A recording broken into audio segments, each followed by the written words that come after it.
ఆయన అనుభవం ఈ రోజున 2024 ఆంధ్రప్రదేశ్కి ఎన్డీఏ కూటమి తరపు నుంచి ముఖ్యమంత్రి అభ్యర్థిగా శ్రీ నారా చంద్రబాబు నాయుడు గారి పేరుని జనసేన పార్టీ పక్షాన నుంచి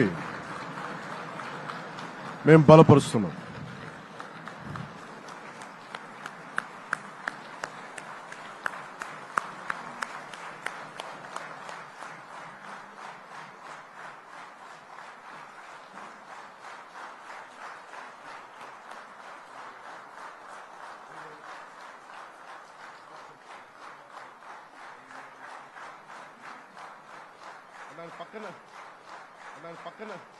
ఇది నేను ఆయన పక్కన పెట్టుకుని చెప్పాలి. ఆయన నలిగిపోయారు. జైల్లో చూశాను ఆయన.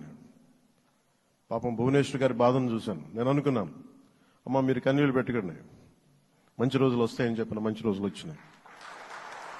వారికి మనస్ఫూర్తిగా వారికి నా హృదయపూర్వక శుభాకాంక్షలు. మీరు అద్భుతమైన పాలన ఇవ్వాలి అందరికీ మనస్ఫూర్తిగా మీకు నేను తెలియజేసుకున్నాను సార్.